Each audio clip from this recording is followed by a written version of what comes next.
undang-undang persaingan usaha kita mau tidak mau harus adjust terhadap pengaturan persaingan usaha yang ada di negara-negara OECD yang lain. Kalau kita mau menjadi kelompok atau menjadi grup dari OECD itu. Nah, inilah yang membuat kebutuhan untuk segera melakukan amandemen, memperkuat KPPU.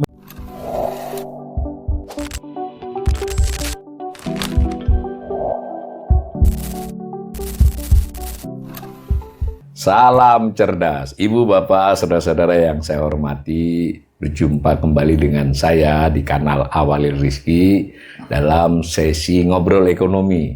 Kali ini saya kembali kedatangan tamu istimewa, kawan saya, Dr. Sarkawi Raup. Assalamualaikum, Mas Sarkawi. Waalaikumsalam, Kang Mas Awalil. Sehat ya, Mas Sarkawi? Alhamdulillah. Makin seger kayak Mas Sarkawi ini sekarang. Nah, beliau ini saya perkenalkan ulang, pernah diberi amanah menjadi Ketua Komisi Pengawasan Persaingan Usaha. Ketua Komisi Pengawas Persaingan Usaha. Pengawas ya, komisi bukan pengawasan, Komisi Pengawas Persaingan Usaha. Juga beliau seorang dosen di Universitas Hasanuddin, ahli ekonomi, dan tidak banyak ahli ekonomi di Indonesia yang memahami soal apa ya istilahnya perilaku pasar, struktur. Beliau salah satunya, karena itu berulang kali saya undang. Nah, kali ini saya terpicu untuk mengundang Mas Sarkawi ini ketika kira-kira 2 minggu yang lalu ya, tanggal 20-an Juli kalau tidak salah, Presiden Prabowo mengangkat isu dalam sebuah kesempatan yang disebut dengan serakanomics. Wah, saya langsung kebayang nih, ini kayaknya perlu didiskusikan. Nah, saya melihatnya itu dengan common sense saja ya, akal sehat. Ya, kalau serakah itu berarti terkait dengan orang memperoleh hasil yang melampaui batas kewajaran. Misalnya kalau berusaha harusnya untungnya 10-20%, dia 100%. Itu serakah. Mungkin ini pengiritnya nanti kita dijelaskan oleh Mas.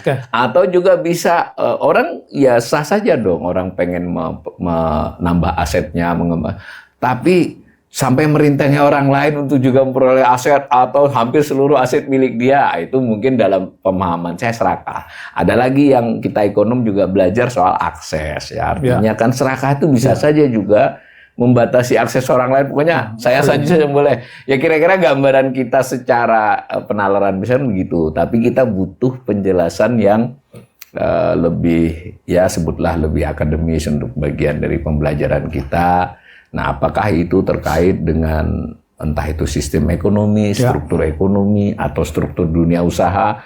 Dan kebetulan saya baca tulisan beliau. Nah, tulisan itu menyinggung keterkaitan serakanomik dengan KPPU tadi. Tapi nanti kita pelan-pelan, Mas. Pelan-pelan. Kita mulai dulu dengan bagaimana Mas Sarkawi melihat istilah serakanomik oleh Presiden Prabowo ini. Pesannya apa itu kira-kira? Ya, memang beberapa waktu lalu ya Pak Presiden Prabowo dalam pertemuan di Solo, itu beliau menyampaikan bahwa ya di Indonesia ini di dalam sistem ekonomi kita, utamanya di beberapa komoditi, dan saya kira secara eksplisit Pak Prabowo menyinggung soal komoditi beras ya, di mana ada pelaku usaha yang berusaha membeli dari petani dengan harga yang relatif rendah, kemudian menjual ke pasar dengan harga yang relatif tinggi, sehingga margin di tengah ini sangat besar.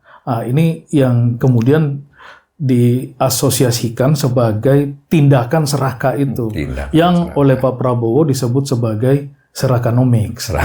Sebenarnya, Mas Awalil, istilah serakanomics ini istilah yang sangat lengket, yang sangat berkaitan dengan terminologi di dalam antitrust, atau di dalam anti-monopoli commission, atau di dalam industrial organization. Karena kalau di dalam antitrust, di dalam anti-monopoli act atau undang-undang larangan praktek monopoli, itu disebutkan bahwa ada beberapa struktur pasar ya, di mana struktur pasar itu satu dikuasai oleh hanya satu pemain besar, itu yang kemudian kita sebut sebagai monopoli. Kemudian pasar yang hanya dikuasai oleh 2 pemain besar, itu yang disebut dengan duopoli. Nah, ini kalau pasarnya lebih dari 3 pemain, ya katakanlah 3, 5 sampai 7 itu biasanya disebut sebagai struktur pasar yang bersifat oligopoli. Di mana masing-masing pelaku usaha ini menguasai.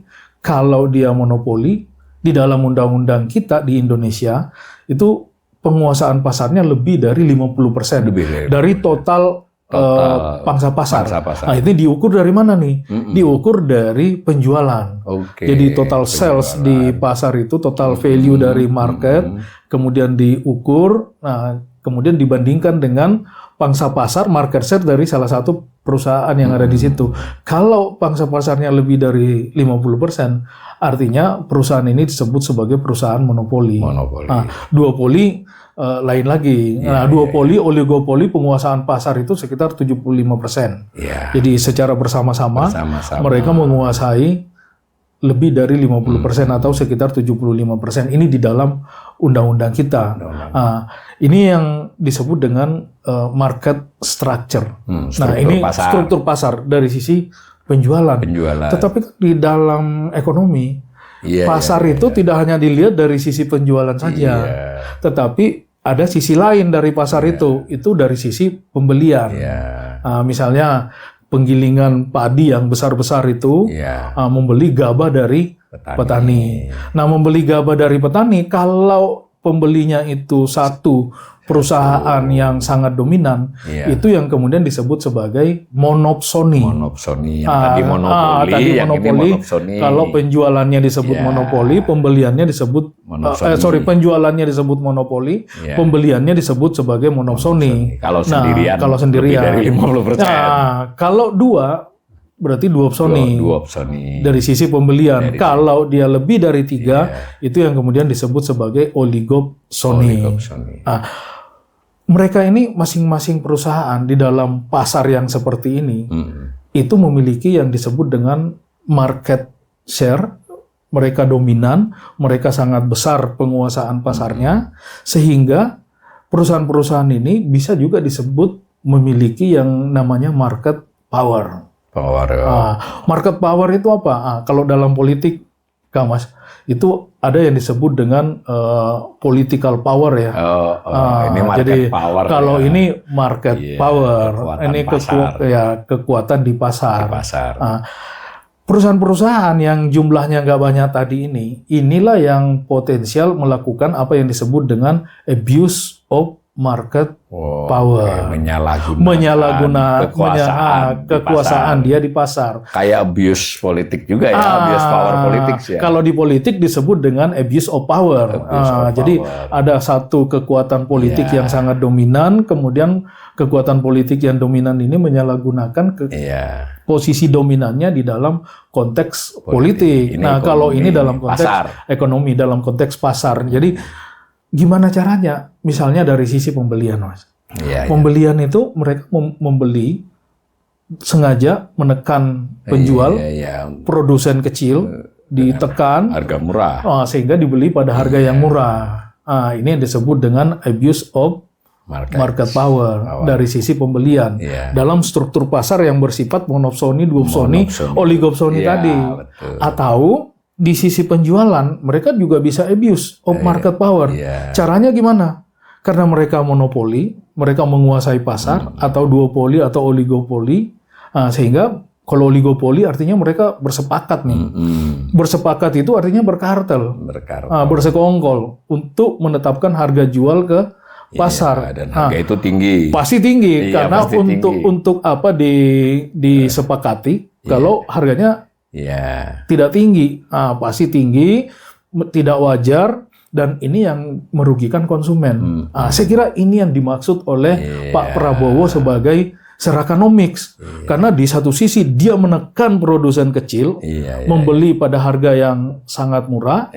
Kemudian yang kedua, pada saat barangnya dikuasai, diolah, kemudian dijual ke konsumen akhir, end user, pada harga yang sangat tinggi. Sehingga margin di di perusahaan tersebut itu sangat besar, sangat eksesif, sangat tidak bayar. Serakah, ya. Itu yang disebut serakah. Itu yang disebut dengan dalam konteks antitrust atau undang-undang persaingan usaha sebagai abuse of market power.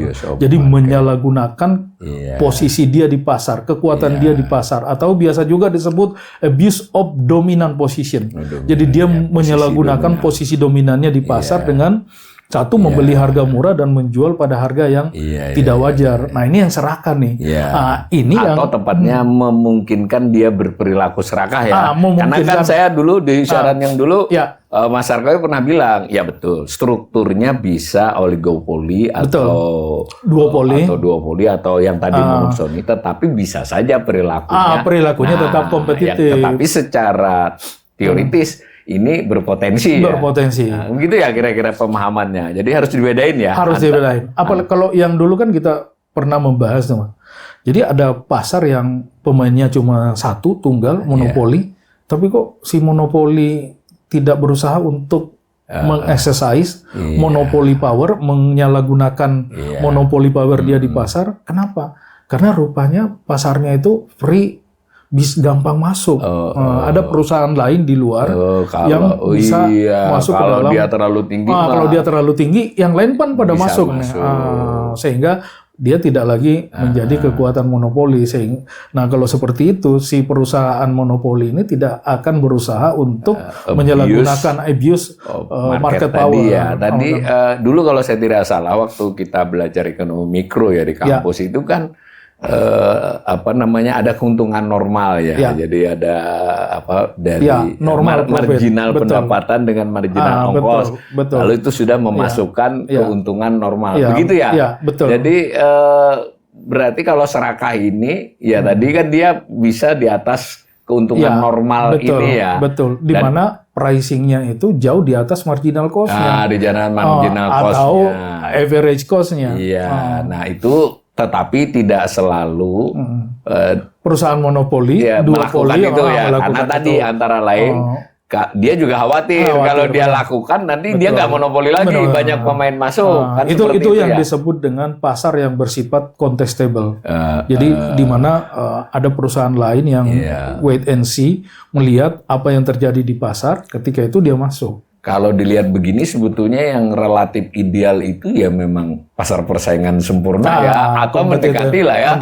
Perilakunya pelakunya cukup banyak. Betul. Ya lalu masing-masing tidak bisa menetapkan harga secara sendiri. Betul. Karena kalau di dalam pasar persaingan sempurna atau sudah mendekati lah. Ini kan artificial market pasar yang hanya ada dalam pikiran para ekonom kan. Tapi banyak pelakunya prinsipnya. Yang paling penting banyak pelaku.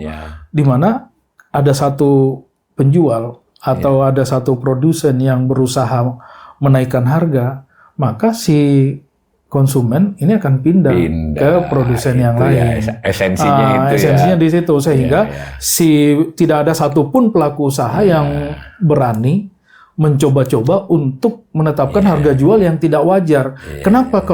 Kalau dia menetapkan harga jual yang tidak wajar, dia akan ditinggalkan oleh konsumennya.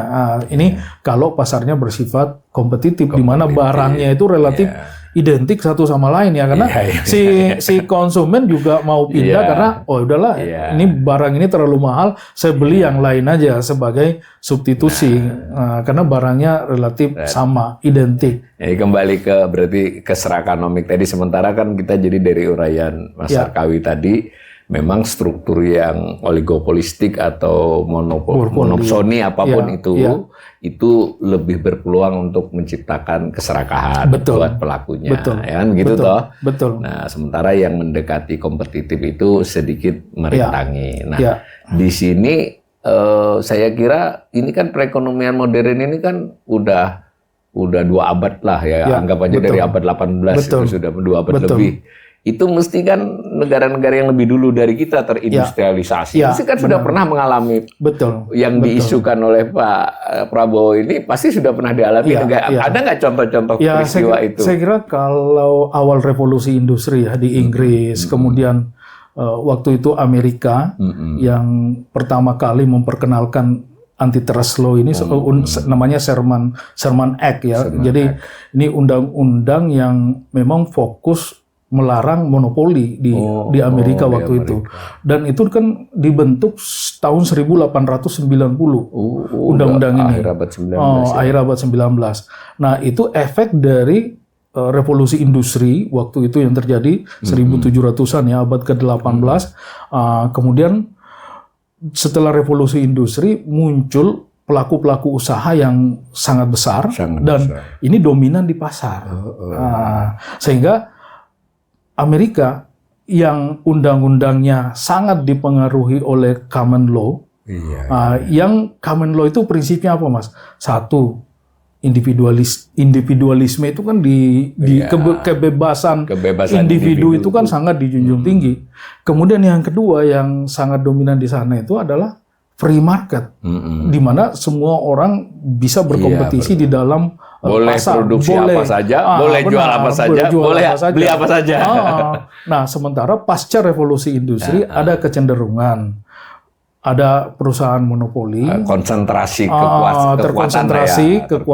kekuatan ekonomi di masing-masing sektor itu, sehingga mendorong pemerintah Amerika yang memang juga baru berdiri ya pasca kolonisasi kan.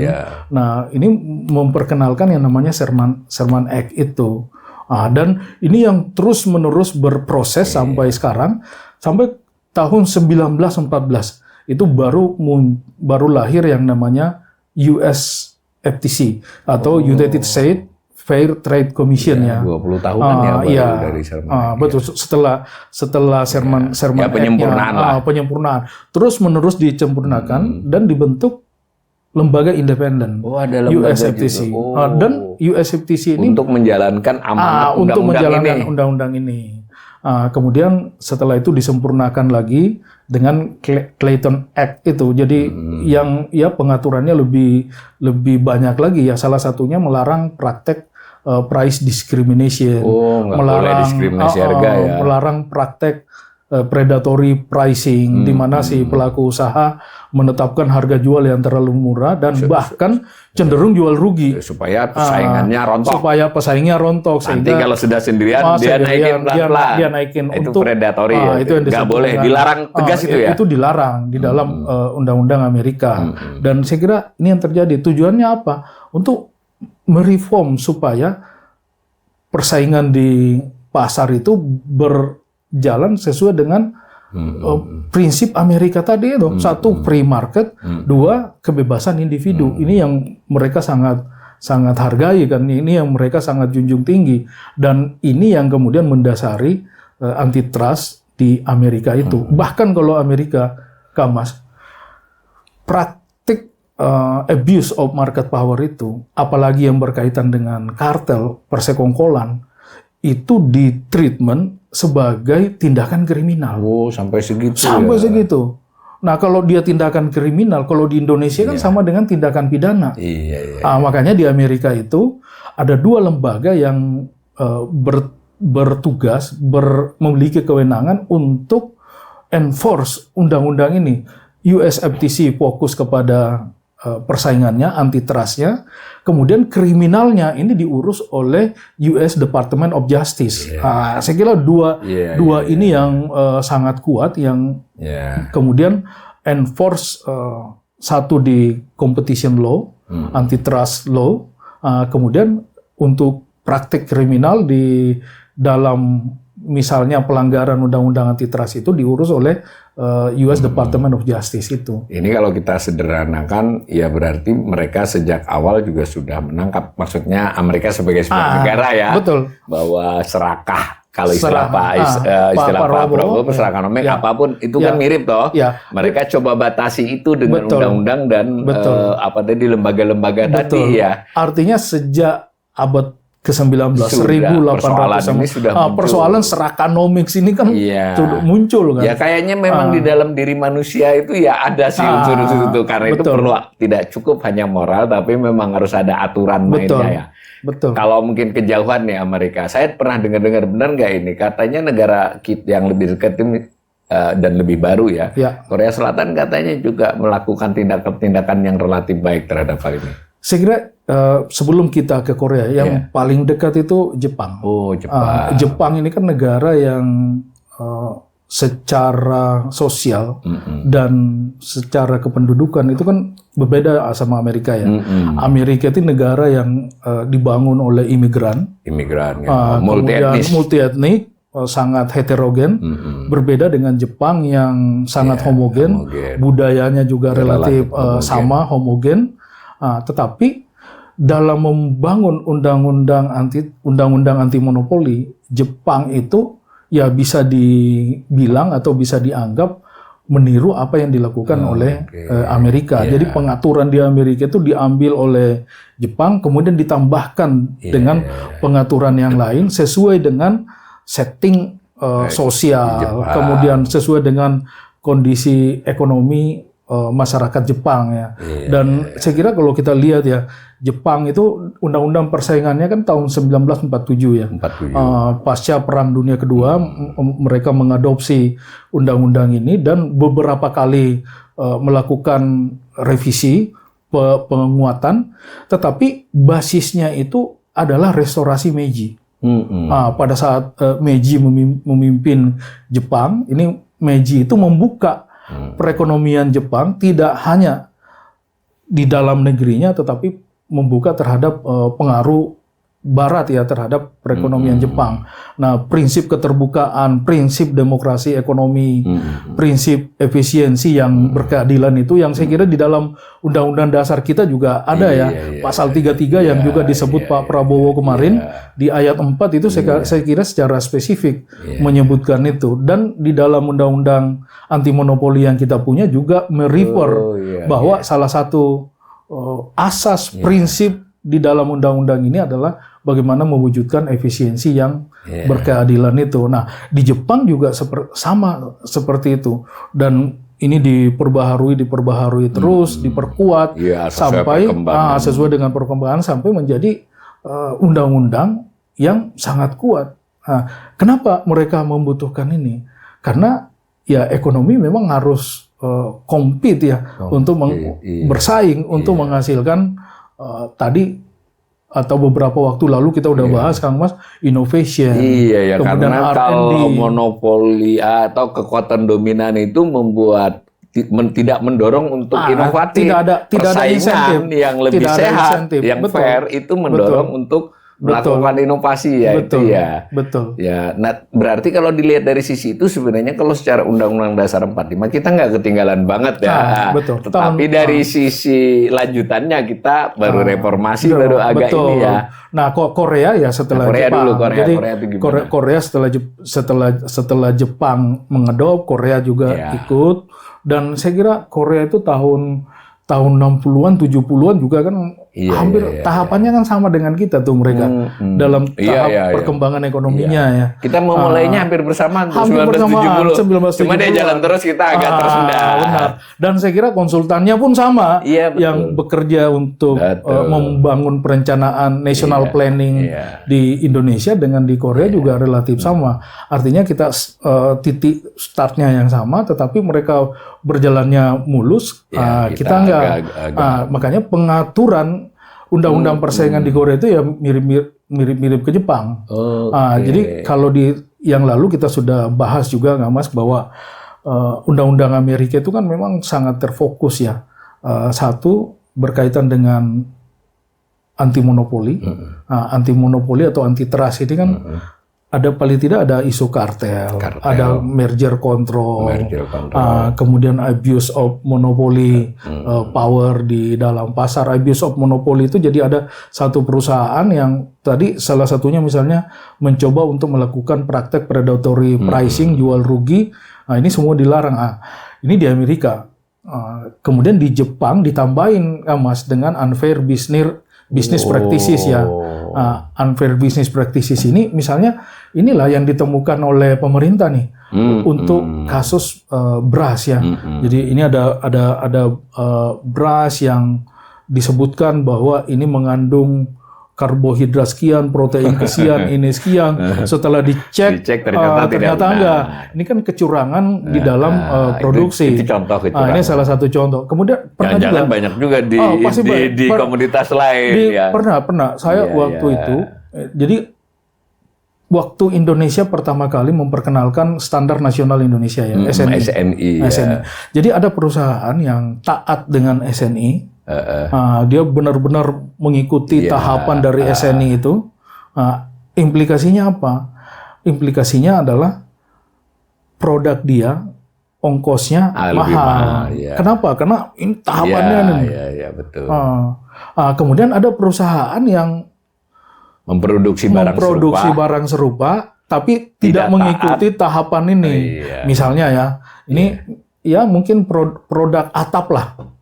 Misalnya seng misalnya atau atap lah. Jadi ini kan SNI-nya itu ada ketebalan kan. Ketebalan sekian dapat standar ini sesuai dengan standar nasional Indonesia. Ada perusahaan yang ketebalannya hanya sekian atau ada yang sesuai tapi masing-masing distempel pakai SNI. Nah, ini kan masuk ke pasar pasti nggak bisa itu tadi yang disebut tidak fair tadi ya. Kalau di Jepang ketat ya itu. Itu sangat ketat. Kalau di Korea juga. Di Korea juga ketat. Kemudian terkait dengan kemitraan subkontrak law. Karena struktur ekonomi Jepang ini kan banyak pelaku-pelaku usaha mikro. Mikro, kecil dan menengah. Nah, perusahaan UMKM inilah yang kemudian membangun kemitraan usaha dengan pelaku-pelaku usaha besar. Ya, saya kira kita jangan membayangkan bahwa produk mobil Jepang yang beredar di kita itu dikerjakan oleh misalnya kalau di Indonesia kan ada Toyota, ada Honda, Suzuki, Daihatsu, Mitsubishi dan banyak sekali kan produsen mobil Jepang yang ada di kita. Itu tidak di satu pabrik besar saja tidak di satu pabrik besar, tetapi komponennya dikerjakan oleh perusahaan-perusahaan yang lain. Dan itu bagian yang diatur juga ya. Itu diatur. Nah, karena ini yang disebut dengan istilahnya porsinya berapa, persentase berapa diatur ya. Ini yang disebut dengan hubungan kemitraan kan antara usaha besar dengan usaha kecil. Tetapi kenapa harus diatur? Karena dalam konteks hubungan antara pengusaha besar dan kecil baik di Jepang maupun di Korea, kadang-kadang salah satu pihak ini abuse. Dia terlalu gede bisa memaksakan kehendaknya. Tapi jangan salah, Kang Mas. Abuse ini terminologi yang berbeda nih. Jadi kalau dia monopoli dominan di pasar itu disebut dengan abuse of monopoly power atau abuse of market power. Penjualan lah. Dia menyalahgunakan kekuatan pasar. Tetapi dalam konteks kemitraan antara usaha besar dan usaha kecil, itu yang disebut dengan abuse of bargaining power. Karena istilahnya ya. Karena ini kan hubungan kontrak. Ini kan hubungan perjanjian antara pelaku usaha kecil dan pelaku usaha besar. Ini relevan banget dengan banyak masalah di kita saat ini. Jadi dalam konteks hubungan perjanjian antara yang besar dan yang kecil tadi ini, bisa jadi salah satu pihak di dalam perjanjian kemitraan itu ada yang memiliki bargaining power yang lebih besar.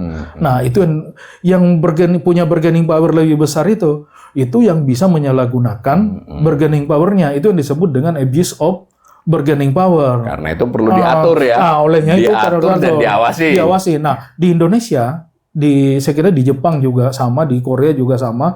Ini pengawasan dan enforcement dari terhadap pelanggaran ini dilakukan oleh Anti Monopoly Commission ya. Nah, di Indonesia juga sama, meskipun undang-undangnya bukan undang-undang persaingan, tetapi ini undang-undang usaha kecil dan menengah. Tetapi di situ diatur tentang hubungan antara perusahaan kecil dengan perusahaan besar. Cuma jangan salah, Mas. Dalam konteks hubungan yang kecil dengan yang besar, apa mungkin yang kecil itu bisa apa enggak? Bisa juga ya. Bisa juga. Kecil tapi banyak ya. Saya pernah ada studi beberapa hari di Jepang ya. Semacam kita kursus ikut di Japan Fair Trade Commission. Mereka itu mencontohkan bahwa ada satu toko kue yang sangat besar, di mana toko kue itu tidak memproduksi sendiri kuenya. Tetapi dia dipasok oleh pemasok-pemasok kecil. Suatu waktu pemasok-pemasok kecil ini rupanya dia punya bargaining yang sangat kuat berhadapan dengan si toko ini. Dia berhenti memasok kue ke sini, yang akhirnya si toko besar ini nggak punya pasokan, nggak bisa jualan kan. Nah ini kan bisa juga mereka abuse. Apalagi kalau ini bersekutu, berserikat. Bersekutu.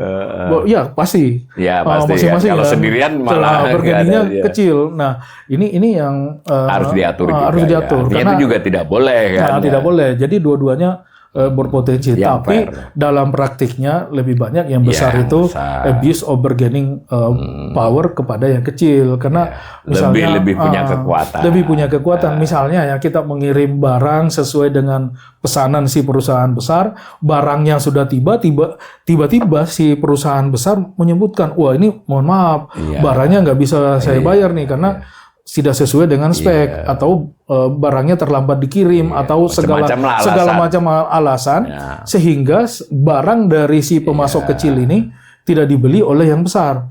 Sehingga si pemasok kecil ini bilang, ya udahlah, yang penting barang saya bisa harganya terpaksa turun. Nah, ini yang disebut dengan abuse of bargaining power dalam konteks kemitraan. Dan saya kira di Indonesia juga sama. Nah, dan inilah tambahan-tambahan yang ada di Jepang maupun Korea terhadap apa yang berarti kita bisa belajar dari dua negara itu dong. Sangat bisa. Karena dari sisi karakteristik ekonomi kita sama kan. Ini pelaku usaha besar kita kan, kalau kita lihat konsentrasi aset ekonomi kita itu kan hanya terkonsentrasi pada kurang dari 1% pelaku usaha besar kita. Sementara yang lainnya ini kan menengah kecil dan lebih banyak yang kecil, dan bahkan sektor informal kita itu sangat dominan. Ini yang seharusnya di-enforce baik oleh KPPU maupun oleh pemerintah, sehingga hubungan kemitraan antara usaha besar dan usaha kecil ini bisa berjalan. Prinsipnya adalah si pelaku usaha besarnya bisa tumbuh, yang kecil juga bisa tumbuh. Jadi sama-sama kue ekonomi ini dinikmati bersama kan. Ini penting ya pernyataan Mas Arkawi ini. Jangan sampai serakahnomik ini kita penafsirannya bias. Yang besar itu ya wajar tumbuh besar. Betul. Tetapi tadi ada batasnya, dia mendapatkan keuntungan akumulasi yang wajar gitu. Bahkan kalau di Amerika, Mas, monopoli itu dilarang. Kalau saya dilarang sekali ya. Dan bahkan US FTC itu bisa membagi dua perusahaan. Kalau perusahaan sampai situ dia bisa, misalnya, wah ini penguasaan pasar Anda sudah 80% ini. Nah ini harus dibagi dua. Satunya mungkin ya di spin off diserahin ke yang lain, atau pokoknya dibagi dua lah, sehingga sampai segitu ya. Tidak ada satu pelaku usaha yang benar-benar monopoli. Kalau di kita, saya kira monopoli itu nggak dilarang di undang-undang kita. Nah, sehingga monopoli itu bukan berarti serakah. Yang serakah itu adalah perusahaan yang monopoli, yang menguasai, tetapi menyalahgunakan posisi monopoli dia di pasar. Perilakunya. Yang tadi struktur monopoli, tapi ada lagi istilahnya kondak perilakunya. Ya karena misalnya BUMN seperti PLN kan monopoli, tapi lihat kondaknya tidak abuse of market power, kan? Kira-kira begitu ya, contoh yang paling gampang lah, kita puji lah ada BUMN. Berarti sebenarnya kembali ke tadi saya sudah sampaikan, kalau dilihat Undang-Undang Dasar 45, semangat pasal-pasal yang terkait ekonomi termasuk gotong royong sebagainya, kita terjemahkan begitulah. Itu kita sebetulnya bersesuaianlah dengan sejarah industrialisasi di mana-mana, tetapi kita agak terlambat. Kemudian ketika Amerika, kita nggak usah nyentuh Amerika lah, Jepang, Korea lah kan. Kita baru mulai ada undang-undang anti monopolinya tahun 99 ya. 99 kemudian KPPU-nya, Komisi Pengawas Persaingan Usahanya, ya setahun kemudian atau hampir bersamaan lah kan. Nah, dan sejauh yang saya lihat di pendapat-pendapat, ini si undang-undangnya ini sendiri belum komplit, bener nggak itu? Ya, jadi begini. Jadi kalau kita lihat ya pengalaman Amerika itu kan 1890. Iya, baru Sherman Act Sherman Act itu ada. Kemudian yang kedua 1914 baru mereka membentuk yang namanya USFTC, yaitu KPPU-nya Amerika United States Fair Trade Commission, yang bertanggung jawab enforce competition antitrust law-nya. Kemudian ada Clayton Act yang menyempurnakan Sherman Act ini. Dan setelah itu kan ada penguatan terus nih terhadap undang-undang Amerika kan. Mereka mulainya 1890. Butuh waktu lama juga, berdekade-dekade juga. Jepang 1947 mereka mulai pasca Perang Dunia Kedua kan. Kita tahun 99. Pasti di sana sini pasti banyak kelemahan. Dan saya kira belum ada amandemen ya sampai sekarang belum ada amandemen. Belum ada makanya kalau kita lihat histori negara lain, Jepang, Amerika, Korea, bahkan Jerman dengan Bundeskartelamt-nya, saya kira salah satu solusi untuk mendorong ekonomi yang bisa tumbuh terus, sustain, berkelanjutan, kemudian dia bisa tumbuh tinggi. Salah satunya adalah penguatan antitrust law atau penguatan lembaga persaingan di masing-masing negara. Dan ini sudah dilakukan oleh negara lain.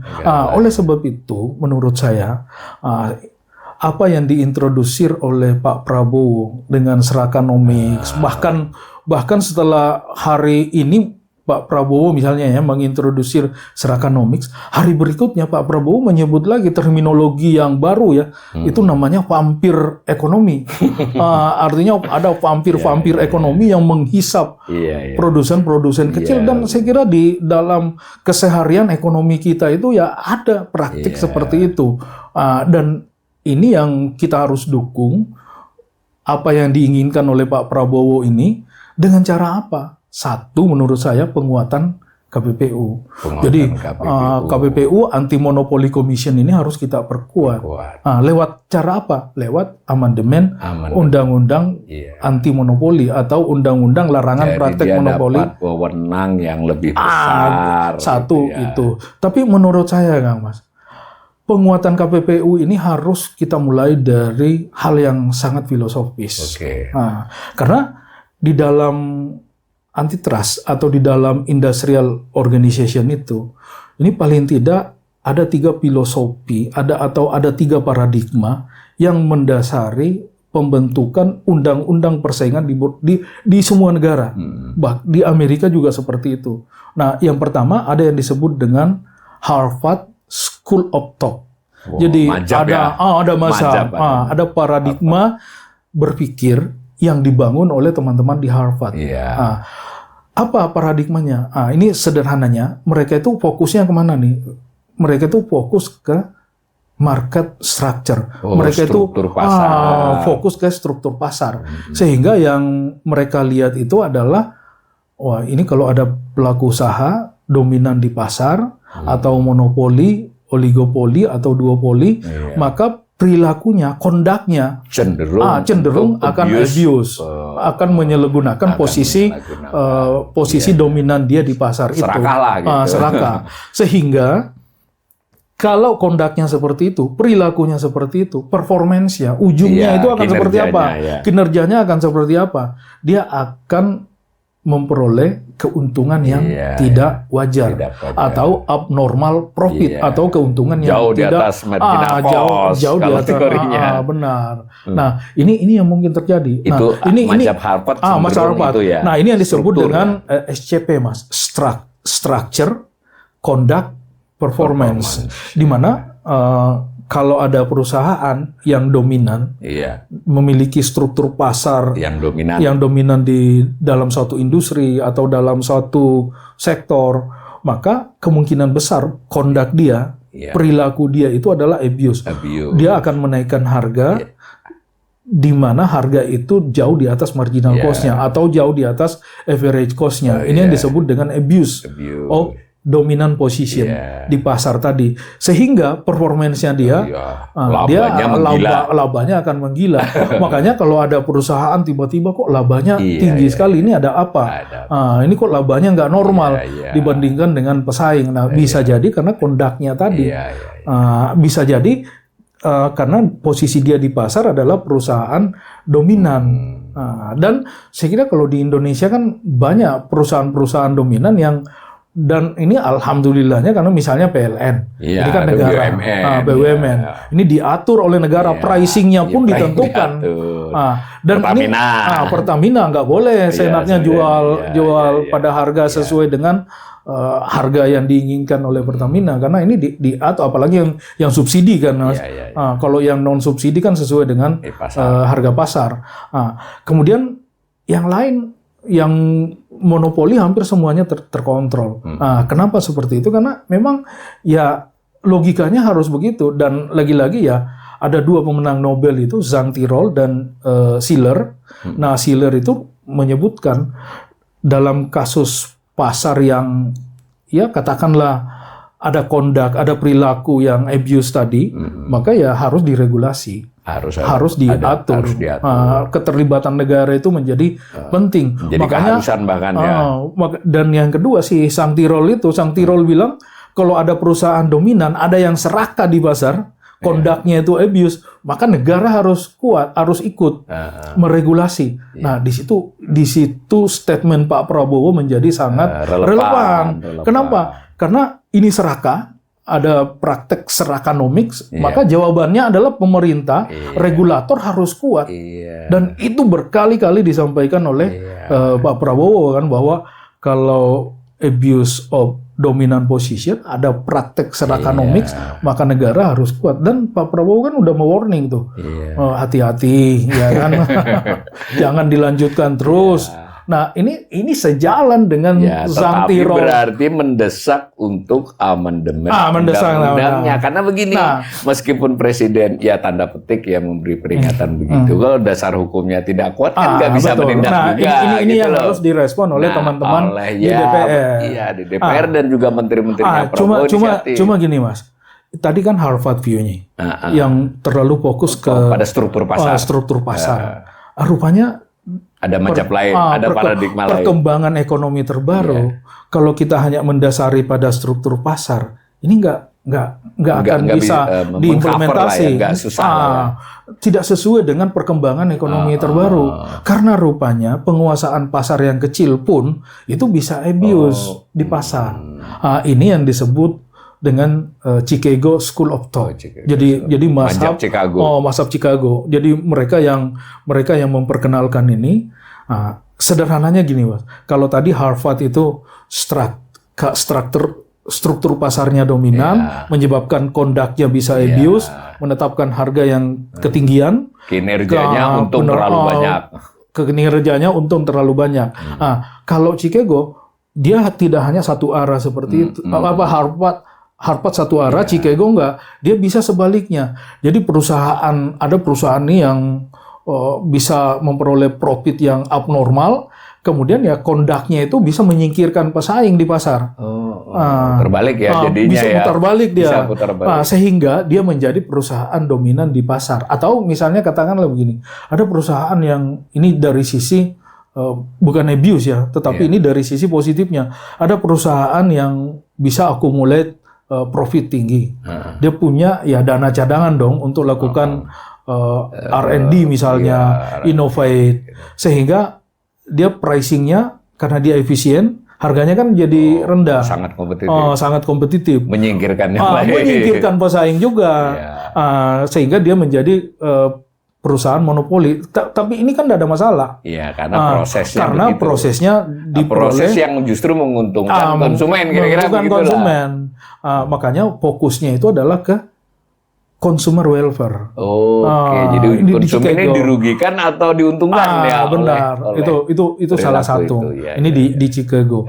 Kemudian yang terakhir itu ada yang disebut dengan post Chicago. Nah, post Chicago itu atau New Harvard ya, School of Thought. Jadi di fokusnya itu adalah ke behavior, perilaku. Kita nggak peduli dengan berapa penguasaan pasar dia, tetapi yang paling penting itu adalah apakah dia bisa berperilaku, memiliki kondak yang abuse terhadap pihak lain, atau bisa menyalahgunakan posisi dia di pasar atau tidak. Dan saya kira kenyataannya seperti itu, apalagi di dalam digital ekonomi seperti sekarang bisa bangun opini, bisa macam-macam kan, bisa bangun opini, bisa bangun pencitraan, bisa bangun branding dan lain-lain, sehingga ada ketergantungan terhadap brand yang bersangkutan. Nah, ketergantungan itu kan bisa abuse.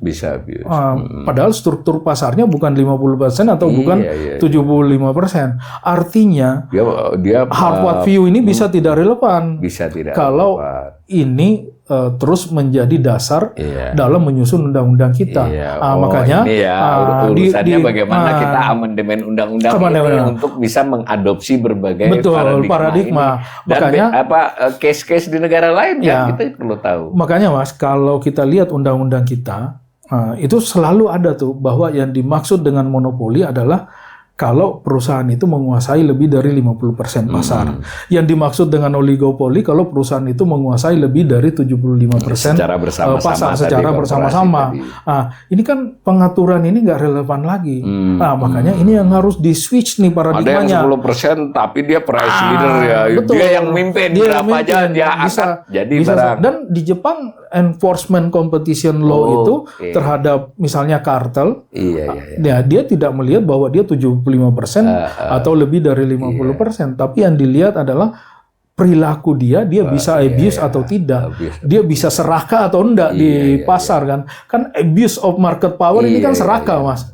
Ini yang disebut oleh Pak Prabowo. Oleh sebab itu, kalau kita ingin menindaklanjuti apa yang wacana atau narasi yang disampaikan oleh Pak Prabowo dengan serakanomics, pampir ekonomi, yang salah satu yang bisa kita lakukan adalah amandemen undang-undang larangan praktek monopoli dan persaingan usaha yang tidak sehat. Dilengkapi lah ya. Salah satu poin amandemennya itu adalah mengubah paradigma berpikir di dalam undang-undang itu dari Harvard View yang mengutamakan pada struktur pasar menjadi post-Chicago View yang mengutamakan pada behavior,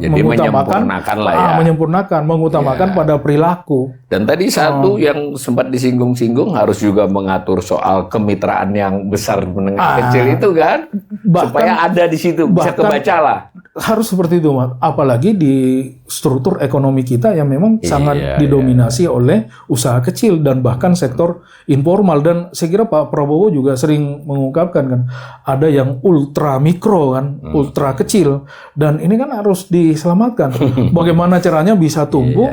Salah satu caranya adalah membangun interkoneksi lah antara yang kecil dengan yang besar dan tadi. Dan itu diperintahkan oleh undang-undang mestinya kan. Jadi undang-undang ini mengatur, tapi di sisi lain pemerintah juga harus buat kebijakan-kebijakan atau agar pelaku kecil, pelaku mikro itu juga teredukasi dengan berbagai program pemerintah, kemampuan berproduksinya, produktivitasnya, tadi kualitasnya dan seterusnya. Ini harus jalan seiring. Nah, hal lain juga selain amandemen undang-undangan, atau bagaimanapun di semua negara tadi ada lembaganya. Kalau di kita KPPU kan berarti juga menjadi agenda penting memperkuat KPPU kan. Itu sejauh mana itu kira-kira? Jadi kalau kita lihat ya udah kita lihat dua aja dulu, Amerika sama Jepang ya. Kalau Amerika itu kan tadi ada dua lembaga yang bahkan di sana, bertanggung jawab untuk enforce satu US FTC yang fokus ke antitrustnya, satu US Department of Justice yang memang fokus ke kriminalnya. Ini ada dua dan masing-masing ini lembaganya sangat kuat. Kalau nggak salah di US FTC sendiri itu ada ribuan pegawai, 1000-an lebih pegawai di sana. Jadi kalau sampai dituntut diawasi dia terus dituntut mereka itu berat ya buat korporasi ya. Di US Department of Justice sendiri yang aspek kriminal dari antitrust law ini itu ada lebih dari 600 pekerja di situ. Nah, coba bandingkan dengan KPPU sekarang. Nah, KPPU Indonesia jumlah pegawai, jumlah staf itu kan sangat minim ya. Anggarannya juga. Anggarannya apalagi anggaran. Kemudian yang kedua di Jepang juga sama. Di Jepang itu hanya satu lembaga yang bertanggung jawab enforce anti-monopoli law atau antitrustnya itu hanya di JFTC, Japan Fair Trade Commission. Nah, tetapi lembaga ini sangat kuat dan jumlah pegawainya juga besar.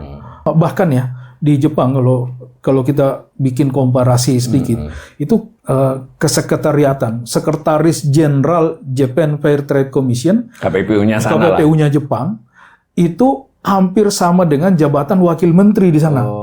Itu sekjen. Iya. Kalau kita di sini di Indonesia dari sisi kelembagaan, ya kalau di undang-undangnya kan enggak jelas tuh di undang-undang kita status dari sekjen KPPU itu seperti apa. Apalagi kalau saya lihat sejak beberapa tahun terakhir ini untuk reformasi birokrasi yang baru, KPPU itu lembaganya malah dikecilkan. Kalau dulu waktu saya itu satu ada sekjen yang kita treatment sebagai eselon 1, kemudian ada 2 deputi, deputi penindakan dan deputi pencegahan ya. Kalau sekarang itu rupanya berubah, tinggal ada satu sekjen yang berstatus eselon 1, yang lainnya eselon 2. Ini gimana mau mengeksekut program yang besar dengan jumlah eselon 1, karena ini kan berkaitan dengan kewenangan. Apalagi kalau nanti undang-undangnya diamandemen, porsinya bertambah, ini harus mengikut. Ini harus mengikut. Kemudian ini juga, Mas, status kepegawaian. Ini juga penting. Karena pegawai KPPU itu bukan PNS. Bukan PNS. Nah, ini yang segera harus diselesaikan ya melalui amandemen undang-undang. Ini sudah lama kita berusaha untuk karena dari pengalaman yang dijelaskan tadi, negara-negara maju dan bisa maju salah satunya adalah undang-undang dan lembaga semacam ini ya. Ini lembaga ini yang kuat. Sehingga ya kalau menurut saya ke depan status kelembagaan, status kepegawaian, kemudian status komisionernya sendiri, Mas. Nah, status komisioner ini harus secara tegas disebutkan sebagai pejabat negara. Nah, kalau disebutkan sebagai pejabat negara, otomatis kewenangannya juga sangat besar. Sehingga mengeksekusi undang-undang yang begitu penting ini memiliki power yang sangat kuat. Saya kira ini yang kita, apalagi Mas, KPPU ini kan terlibat tidak hanya di Indonesia, tetapi kita terlibat di dalam pergaulan antar negara ya. Kerjasama antar negara, misalnya di ASEAN kita kan ada perkumpulan dan ini menjadi satu bagian di dalam kerjasama ASEAN. Nah, artinya apa? Kalau KPPU Indonesia mau dijadikan sebagai leader di dalam perkumpulan ASEAN ini, maka mau tidak mau kelembagaan kita harus kuat dulu. Kelembagaan KPPU-nya harus diperkuat. Kemudian di level Asia Timur, Mas. Di Asia Timur itu KPPU, bahkan waktu saya ketua, pernah memimpin East Asia Top Level Meeting on Competition. Jadi ada pertemuan yang kita lakukan di antara otoritas persaingan negara-negara di Asia Timur. Itu ada Jepang, ada Korea, ada China, bahkan ada Australia di dalam situ. Dan ya kita memimpin kan. Forum itu untuk apa? Untuk menceritakan success story dari enforcement competition law and competition policy di masing-masing negara. Nah, termasuk success story dari sisi kelembagaan. Nah, ini bagaimana kita mau menjadi leader di dalam konteks Asia Timur. Kalau kita malah mengecil. Nah, ini yang harus diperkuat. Yang terakhir, Mas, apalagi Indonesia nih. Indonesia ini kan salah satu calon anggota tetap di OECD. Organization for Economic Cooperation and Development. Ini tempat berkumpulnya negara-negara maju kan. Kalau di Asia di situ ada Korea, ada Jepang kan. Nah, kita sementara proses percepatan untuk menjadi bagian dari OECD itu. Otomatis apa yang perlu kita lakukan? Yang perlu kita lakukan adalah harmonisasi semua aturan hukum yang berkaitan dengan ekonomi maupun yang lain terhadap aturan-aturan yang ada di negara yang satu grup kita nih, di negara-negara OECD. Salah satunya misalnya Undang-Undang Persaingan Usaha. Jadi Undang-Undang Persaingan Usaha kita mau tidak mau harus adjust terhadap pengaturan persaingan usaha yang ada di negara-negara OECD yang lain. Kalau kita mau menjadi kelompok atau menjadi grup dari OECD itu. Nah, inilah yang membuat kebutuhan untuk segera melakukan amandemen, memperkuat KPPU menjadi sangat urgent. Apalagi kan perilaku modal korporasi itu kan sudah multinasional. Jangan-jangan nanti dia di sana comply, dia pindah ke sini, di sini tidak comply kan, jadi kita makanya, jadi bahaya kan. Betul, itu yang disebut dengan harmonisasi, Mas. Jadi salah satu isu kan misalnya ya notifikasi merger. Jadi di berbagai negara merger itu kan harus dilapor ke otoritas persaingan. Bahkan sejak prosesnya ya. Sejak proses. Iya. Nah, meskipun ada negara yang mewajibkan, ada negara yang bersifat sukarela untuk melaporkan ketika proses. Ketika melakukan merger atau akuisisi. Kenapa merger akuisisi ini harus dilapor? Karena jangan sampai pengambil alihan perusahaan yang lain itu menyebabkan satu perusahaan yang sangat dominan, yang sangat besar. Nah, kalau dia menjadi sangat besar, menjadi dominan, dikhawatirkan tadi abuse of dominant position di pasar kan. Nah, makanya harus dinotifikasi. Di Indonesia, praktek notifikasi merger itu masih menggunakan apa yang disebut dengan post merger notification. Oh, setelah merger, setelah merger bukan dulu pada baru saat proses ya. Beda dengan negara-negara OECD. Hampir semua negara OECD notifikasi mergernya itu disebut dengan pre-merger notification. Jadi mereka nggak boleh merger, nggak boleh akuisisi kalau belum dinotify ke otoritas persaingan. Belum diizinkan untuk berproses. Nah, artinya apa? Ini kan harus diharmonisasi nih. Jangan sampai kita masuk ke dalam grup elit seperti ini, tetapi aturan main kita jauh di belakang mereka. Nah, itu yang penting tuh. Kemudian yang lain juga sama, Mas, dari sisi misalnya ya, yang paling penting itu dari sisi enforcement competition. Nah, bisnis ini kan sekarang tidak dibatasi lagi oleh teritori negara. Jadi betul. Bisnis ini dalam dunia digital seperti sekarang, bisnis itu kan cross border. Jadi bisa jadi misalnya ya ada pelanggaran undang-undang persaingan di Singapura yang dilakukan oleh beberapa perusahaan, tetapi bisnis dari perusahaan itu kan di Indonesia. Mereka berkartel di sana, tapi yang merasakan efeknya adalah kita yang dirugikan karena bisnisnya di Indonesia. Terus gimana tuh melakukan enforcement terhadap pelanggaran seperti ini? Kalau sekarang yang paling bisa kita lakukan ini selemah-lemahnya usaha, selemah-lemahnya iman nih adalah koordinasi, enforcement coordination. Enforcement coordination itu dalam bergaul lah ya. Bergaul dalam bentuk apa? Tukar menukar data, tukar menukar informasi. Misalnya kita menginformasikan ke otoritas Singapura, ini ada pelanggaran nih yang dilakukan oleh misalnya perusahaan A, B, C, D yang merugikan konsumen di Indonesia, merugikan perekonomian di Indonesia. Nah, padahal seharusnya kita harusnya bisa melakukan enforcement sendiri. Itu yang disebut dengan cross border enforcement kan. Nah, caranya gimana? Caranya adalah mengubah definisi pelaku usaha yang ada di dalam undang-undang itu. Karena definisi pelaku usaha yang ada dalam undang-undang itu adalah pelaku usaha yang memiliki badan hukum Indonesia.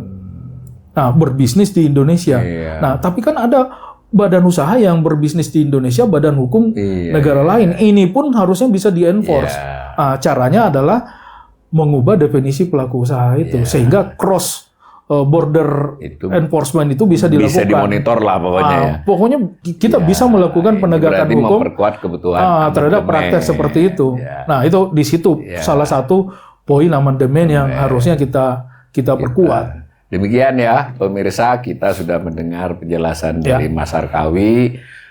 Nampak dari pendapat Mas Harkawi tadi menyambut positif lah apa yang diucapkan Presiden Prabowo, baik itu soal serakahnomik atau pampir economics.